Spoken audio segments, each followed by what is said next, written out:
Shalom friends, welcome to Daf Reactions, Ketubot 111. Well, my friends, here we are at the second to last page of Ketubot.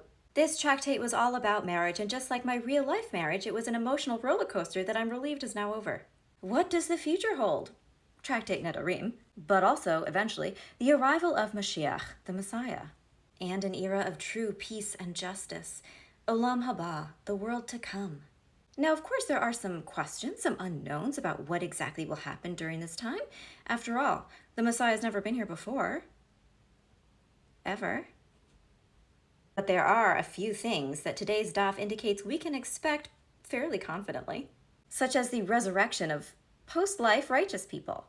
But which ones exactly? Rabbi Elazar says people buried within the land of Israel. The Gemara asks, wait, what about all the righteous skeletons outside of Eretz Israel? What happens to them? Rabbi Elah says, oh, that's easy. They're just going to roll all the way to Eretz Israel and then get resurrected there. Rabbi Abba Salah Rava is like, record scratch? What are you talking about? That sounds incredibly painful on all those righteous people. Abaye is like, guys, don't worry. The infrastructure is already in place for that. Get this, there's a series of tunnels underground. And all the righteous can just roll all the way to Eretz Israel. Part of me feels like Abaye meant it, and part of me feels that Abaye is trolling us. So yeah, basically classic Abaye. Rabbi Elazar now comes through with rather a cringy elitist comment. Common uneducated people, they don't get resurrected. Rabbi Yochanan is like, dude, no, that's if they did idol worship, then they don't get resurrected. God doesn't like it when you shit talk other Jews just because they may not have an education. Yes, go off, Rabbi Yochanan, louder for the people in the back and some of the people on this app. Anyway, Rabbi Chia tells us that the newly resurrected righteous will burst out of the ground in Jerusalem like a xenomorph out of someone's chest in an alien movie. Oh, fuck.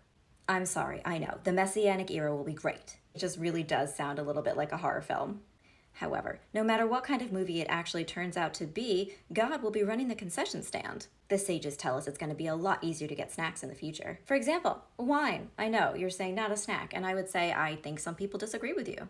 Essentially, in the time of Mashiach, you'll be able to go get one massive grape, put it on a boat or a wagon or whatever you need to do, take it to your house, put it in the corner, stick a straw into it, and basically get like 30 jugs of wine out of that.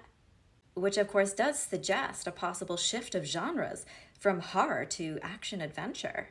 Just imagine one of those grapes going faster and faster down one of those tunnels as Indiana Jones sprints away in front of it. Look, it might seem far-fetched now, but when Mashiach gets here, literally anything could happen. And when it does, we'll just have to roll with it.